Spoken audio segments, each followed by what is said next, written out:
फिलहाल आप देख रहे हैं राष्ट्र जगत विजन न्यूज। छत्तीसगढ़ के उप मुख्यमंत्री अरुण साव ने भाजपा कार्यालय अनेकात्म परिसर में प्रेस कॉन्फ्रेंस को संबोधित किया। आइए देखते हैं इस दौरान उन्होंने क्या कहा। मीडिया के सभी साथियों का हार्दिक अभिनंदन है, हार्दिक स्वागत है। आप सभी को नमस्कार। जैसा आपको पता है कि आज बेमेतरा में अमित शाह जी की आमसभा थी। आने में थोड़ा विलंब हुआ, आपसे क्षमा चाहता हूँ। आज का दिन कई मायनों में आज का दिन ऐतिहासिक रहा। एक बार फिर सर्वोच्च न्यायालय ने ईवीएम पर महत्वपूर्ण फैसला दिया है। अब तक 40 बार ऐसे फैसले हो चुके हैं। 40 बार अदालतों ने कहा कि ये ईवीएम में किसी तरह की टेम्परिंग, किसी तरह से गड़बड़ी की कोई प्रमाण नहीं मिला है।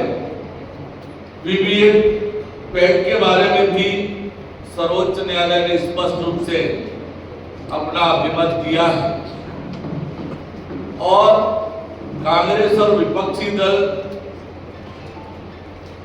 अनावश्यक रूप से एक प्रोपोगेंडा खड़ा करने का प्रयास किया था। तो ये सर्वोच्च न्यायालय का आज का फैसला कांग्रेस पार्टी और विपक्षी दलों पर करारा तमाचा है। और कांग्रेस पार्टी ये करती है, विपक्षी दल ये करते रहे, हार के बहाने ढूंढते हैं।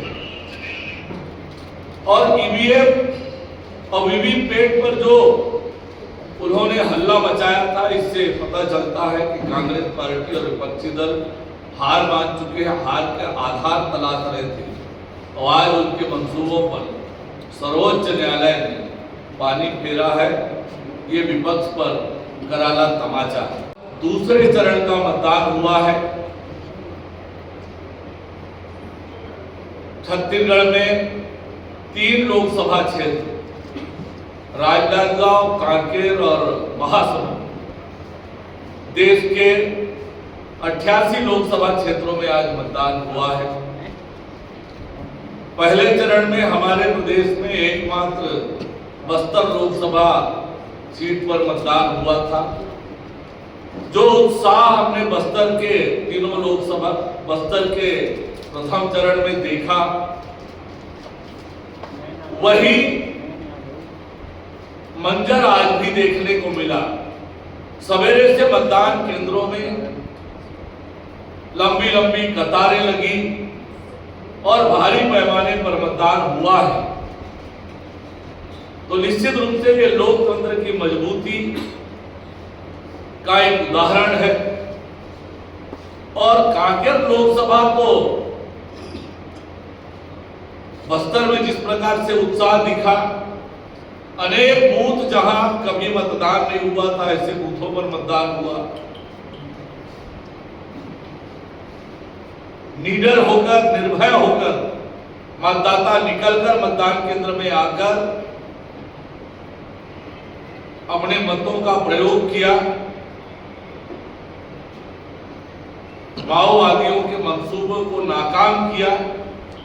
कांकेर में भी यही मंजर देखने को मिला है। नक्सलवाद के भय और डर से बाहर निकलकर कांकेर के मतदाता भाई और बहनों ने बेखौफ होकर, निडर होकर मतदान किया है। ये निश्चित रूप से सरकार के 4 महीने के जो प्रयास है उसका नतीजा है कि हमने नक्सलवाद पर लगाम लगाई है और उस दिशा में हमारी सरकार मजबूती से आगे बढ़ रही है। निश्चित रूप से ऐतिहासिक है। नक्सल प्रभावित होने के बावजूद हमारी सरकार के प्रयासों से लोगों में विश्वास जगा है और निकल कर आए, मतदान किए।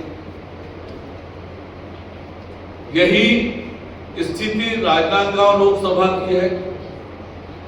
वहां पर भी लोग निडर होकर, बेखौफ होकर निकले और मतदान किए। महासमुंद में भी यही मंजर। तो ये निश्चित रूप से बहुत उत्साहजनक मतदान आज का रहा है और पहली बार यह महसूस हुआ है। अब तक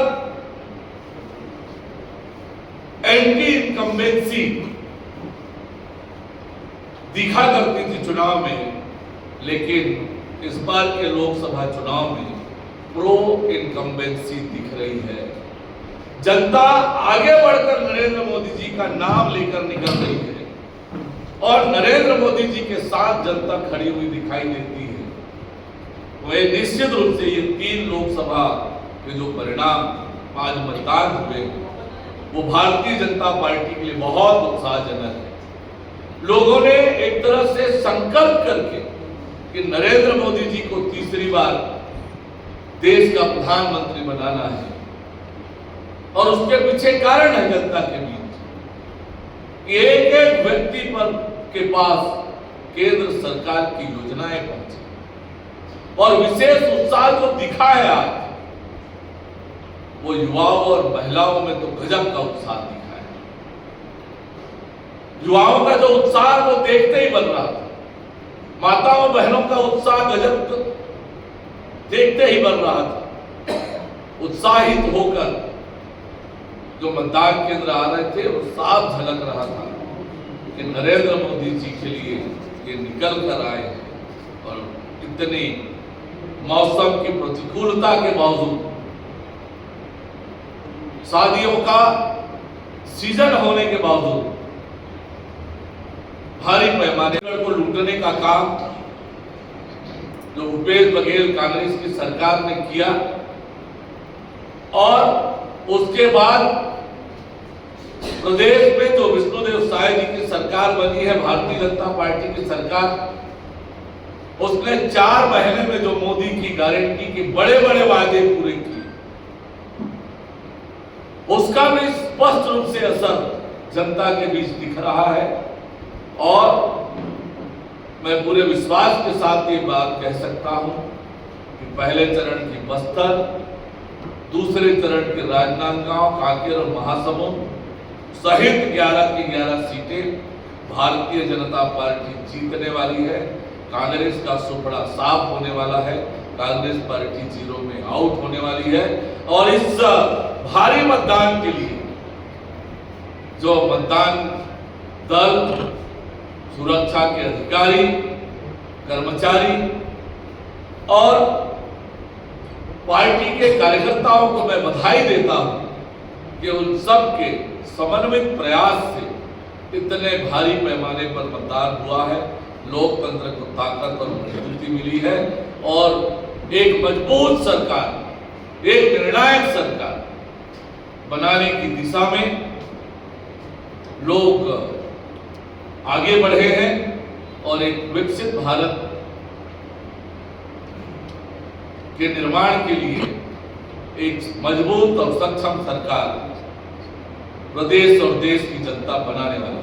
मुख्यमंत्री जी, फिलहाल इस खबर में इतना ही। ऐसे ही ताज़ा तरीन खबरों से जुड़े रहने के लिए देखते रहिए राष्ट्र जगत विजन न्यूज़। इसे लाइक करें, सब्सक्राइब करें, शेयर करें। नोटिफिकेशन के लिए बेल आइकन दबाना ना भूलें। नमस्कार।